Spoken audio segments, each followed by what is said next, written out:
Hello friends, मैं CA नीचान आपका स्वागत करता हूं आपके अपने यूट्यूब चैनल पर। दोस्तों, इनकम टैक्स में जो आईटीआर का रिफंड है वो डेली बेसिस प्रोसेस हो रहे हैं। अभी यहाँ पर जो लेटेस्ट स्टेटस है वो मैं यहाँ पर आज आपको बताने वाला हूँ। आईटीआर 1 और 4 के जो रिफंड्स हैं जो लोअर अमाउंट के हैं वो रिलीज किए जा रहे हैं, लेकिन हायर रिफंड वाले जो अमाउंट है, जितने भी रिफंड हायर अमाउंट के हैं वो सभी अभी यहाँ पर होल्ड कर लिए गए हैं। लेटेस्ट स्टेटस आपको दिखा देता हूँ इनकम टैक्स की साइट पर। जैसे जैसे डेली अपडेट होता रहता है तो मैं यहाँ पर वीडियोज अपलोड करता रहता हूँ। ऐसा कोई जरूरी नहीं है कि डेली आईटीआर प्रोसेस हो रही है, पर जब जब आईटीआर प्रोसेस हो रही है जिनमें रिफंड का अमाउंट है तो वो मैं यहाँ पर वीडियोज अपलोड करता हूँ, और उनके जो बैंक अकाउंट का स्टेटस है उससे आपको आइडिया भी लगेगा। आपको भी इसी तरीके से अपने बैंक को वैलिडेट करना है, आईटीआर को सही फाइल करना है। कुछ जरूरी बातें हैं जो कि मैं यहाँ पर टाइम टू टाइम जैसे जैसे यहाँ पर नई नई चीज़ें आती हैं आईटीआर के केस में तो मैं आपको यहाँ पर बता देता हूँ। वैसे इस बार इन्होंने यहाँ जो स्टेटिक्स में डाटा है उसको अभी तक भी यहाँ पर ओपन नहीं किया है कि कोई पर्सन यहाँ चेक कर पाए कि जो आईटीआर है उनकी प्रोसेसिंग नंबर्स में कितनी हो रही है। ये केवल आईटीआर फाइलिंग का डाटा दिखा रहे हैं। अभी यहाँ पर आईटीआर कितनी प्रोसेस हो रही है उसका डाटा इन्होंने अभी तक भी ओपन नहीं किया है। तो जो भी पर्सन है वो सब अपना लॉगिन करके चेक करें। ये इनकम टैक्स की ऑफिशियल वेबसाइट है www.incometax.gov.in। मोबाइल से भी आप चेक कर सकते हैं, लेकिन किसी भी फेक लिंक पर क्लिक मत करें, या अगर आपको कोई मैसेज आ गया व्हाट्सएप, ईमेल, कुछ भी एक्सेट्रा, क्योंकि जो भी कम्युनिकेशन होता है वो इनकम टैक्स की ऑफिशियल वेबसाइट के द्वारा होगा और उसमें लास्ट में .gov लिखा होगा। ईमेल भी आती है वो भी, ठीक है। तो वैसे तो इनकम टैक्स से आपको नॉर्मल मैसेज आते हैं और ईमेल्स आती है, कोई इसमें यहाँ पर जो है ऐसा नहीं है कि भाई आपको कोई लिंक भेजा जाए, ऐसा कुछ नहीं है। लिंक के द्वारा कोई भी डिटेल्स यहाँ पर नहीं ली जाती है। ये इनकम टैक्स की ऑफिशियल वेबसाइट पर पैन कार्ड डालें, उसके बाद पासवर्ड डालकर लॉगिन करके चेक करें। और जैसे कि मैंने पहले भी बताया था, ये भी पर्सन स्पेसिफिक है किसकी क्या इनकम है, किसने किस तरीके से आईटीआर फाइल किया है, उसमें क्या क्या इनकम दिखाई है, तो वो क्राइटेरिया सबका अलग अलग रहने वाला है। लेकिन फिर भी आप जो है वीडियोज में कमेंट जरूर करें कि आपका कौन सी आईटीआर थी, कब से आपने आईटीआर फाइल की थी, और कितना आपका रिफंड का अमाउंट था, कब वो प्रोसेस हुई है। जिनकी प्रोसेस हो गई है वो भी, और जिनकी यहाँ पर प्रोसेस नहीं हुई है उनकी भी, जिससे कि बाकी अदर पर्सन को यहाँ पर समझ आए कि उन्होंने इतना टाइम आईटीआर फाइल कर हो गया है उनको और अभी तक रिफंड नहीं आया, तो उसमें कोई दिक्कत वाली बात नहीं है। काफ़ी केस में ये भी देखा जाता है कि जो चीज़ें हैं वो धीरे धीरे अपडेट होती है। अभी जो पर्सन यहाँ आईटीआर फाइल कर रहे हैं उनको रेगुलर इस अपने जो भी पोर्टल है उसको चेक करने की रिक्वायरमेंट है। कहीं ऐसा ना हो कि कोई डिटेल यहाँ पर अपडेट हो गई हो। तो सबसे पहले मैं यहाँ पर लॉगिन कर लेता हूँ। लॉगिन करने के बाद सबसे पहले मैं आपको आईटीआर का स्टेटस दिखा देता हूँ। तो यहाँ जो केस है वो आईटीआर 1 का केस है, और ये भी अभी देखा जाए तो पहले एक ही घंटे में आईटीआर फाइल जो है प्रोसेस हो रही थी, लेकिन इसमें क्या है कि 11 तारीख को फाइल की गई थी। अभी आपको उसका टाइमिंग भी दिखा देता हूँ, और 12 जुलाई को प्रोसेस हुई है, ठीक है। तो आईटीआर का क्राइटेरिया अलग अलग है। इसमें जो इनकम है लगभग 15 लाख के अप्रोक्सीमेटली इनकम है, और सैलरी की इनकम है प्लस डिविडेंड है, और उसके अलावा इंटरेस्ट की इनकम है। व्यू डिटेल्स पर क्लिक कर लेता हूँ। यहाँ पर कुछ डाटा कॉन्फिडेंशियल है, उसको हाइड भी किया गया है। तो आप यहाँ देख रहे होंगे कि इसमें जो प्रोसेसिंग है वो संडे के दिन भी हुई है।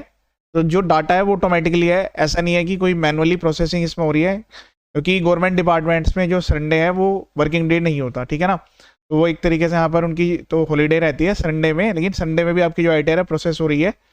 तो ये आईटीआर जो है 11 तारीख को यहाँ पर जो है 5 बजे के आसपास फाइल की गई थी, और ये 12 तारीख को 12 जुलाई को 4:58 पे प्रोसेस हुई है। ये जो ऑर्डर का टाइमिंग है एसएमएस और ईमेल का, बस ये 3 तरीके से कम्युनिकेट होता है आपको। ऑर्डर तो डायरेक्ट पोर्टल पर ही जारी किया जाता है, ईमेल पर आपको कम्युनिकेशन भेजा जाता है, उसके बाद एसएमएस के द्वारा भी इन्फॉर्म किया जाता है कि जो आपकी इनकम टैक्स रिटर्न है वो प्रोसेस हो गई है। 143(1) की इंटीमेशन आती है, ठीक है। यहाँ से आप इंटीमेशन ऑर्डर डाउनलोड कर सकते हैं। आपकी ईमेल आईडी भी लिखी होगी, अगर ये करेक्ट नहीं है तो आप इसको अपडेट कर सकते हैं माई प्रोफाइल में जाके। उसके बाद मैं आपको रिफंड का स्टेटस भी दिखा देता हूँ।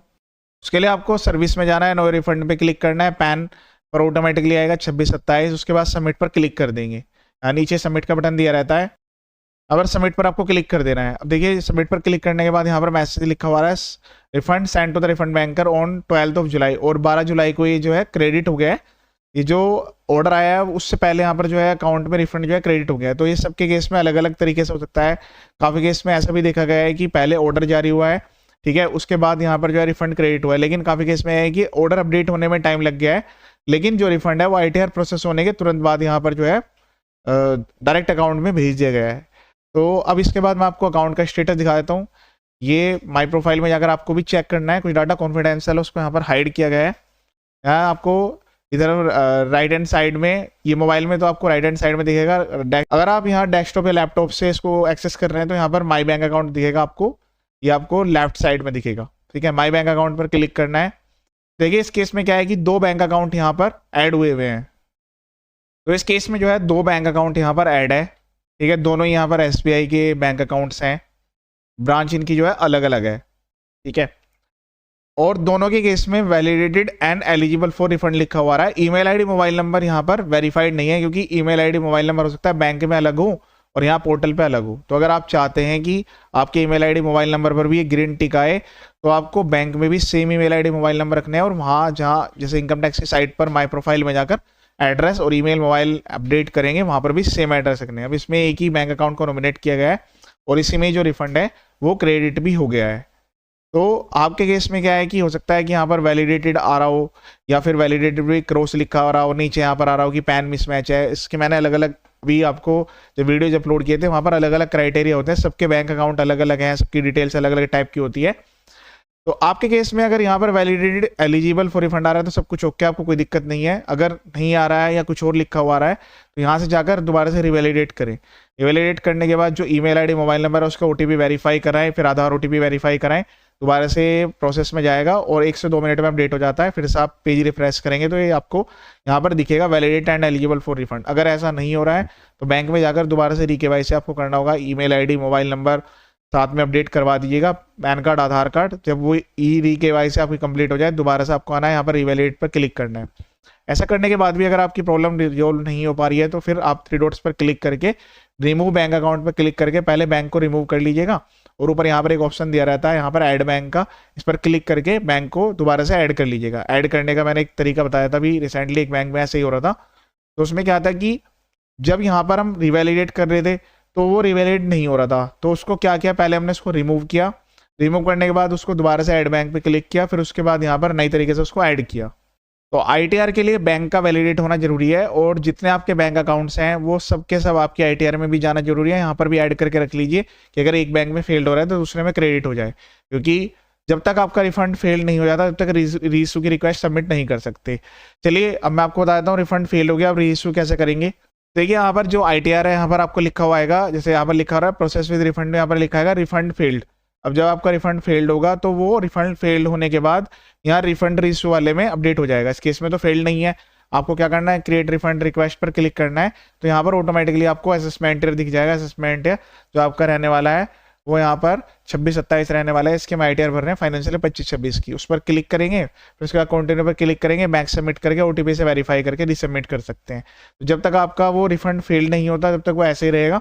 हाँ, एक तरीका है कि आप जो है अपनी ITR को रिवाइज कर सकते हैं। रिवाइज में सही सारे बैंक ऐड करके उधर बैंक को वैलिडेट करके रिवाइज कर सकते हैं, तो फिर नई ITR प्रोसेसिंग में जाएगी। लेकिन उसमें ये होता है कि फिर दोबारा से उतना ही टाइम लिमिट आपको लगने वाला है। तो अगर ITR 1 और 4 का केस है तो जल्दी प्रोसेस हो जाएगा, 2 और 3 में आपको काफ़ी वेट करना पड़ सकता है। तो ये आपके प्रोसेसिंग रहने वाली है। AIS जो यहाँ पर दिया रहता है ये अपडेट होता रहता है टाइम टू टाइम, इसको एक बार चेक कर ले, और उसके अलावा 26AS को भी चेक कर ले, क्योंकि जो डाटा है वो भी पीरियडिकली अपडेट हो सकता है इन वाली चीज़ों में, क्योंकि ऐसा फिर कोई फिक्स नहीं है। कुछ लोग ऐसे भी हैं अपनी डिटेल्स को लेट फाइल करते हैं। व्यू डाउनलोड पर क्लिक करें और यहाँ से डिटेल्स को एक बार वेरीफाई कर लें। अगर कुछ ऐसा डाटा है जो कि यहाँ पर गलत आ रहा है तो जो सोर्स एजेंसी है उसको रिक्वेस्ट सबमिट करेगी, इसको रिमूव कर दें। AIS में से भी फीडबैक सबमिट कर सकते हैं आप, और 26AS में तो यहाँ पर आपको वहाँ पर जाकर जो भी सोर्स एजेंसी है वहाँ पर मैनुअली या फिर ऑनलाइन आपको डिटेल सबमिट करने की रिक्वायरमेंट आएगी। इन वाली डिटेल्स की वजह से आपकी ITR यहाँ पर जो है अफेक्ट हो सकती है, और फ्यूचर में भी आपको नोटिस आ सकते हैं। तो मैंने आपको लेटेस्ट स्टेटस एक ITR के रिगार्डिंग दिखा दिया है। अभी काफ़ी सारी ITRs के स्टेटस अभी आने बाकी है, तो मैं फिर से आपको अपडेट करूँगा। वीडियो को शेयर जरूर कीजिएगा, और अगर किसी पर्सन ने ITR को गलत भर दिया है तो रिवाइज का टाइम लिमिट है काफ़ी आपके पास, अभी 31 दिसंबर तक आप जो है रिवाइज कर सकते हैं, उसमें कोई एक्स्ट्रा फीस आपको नहीं लगने वाली है। वीडियो को शेयर जरूर करें और कमेंट करें। ये वीडियो देखने के लिए थैंक यू सो मच।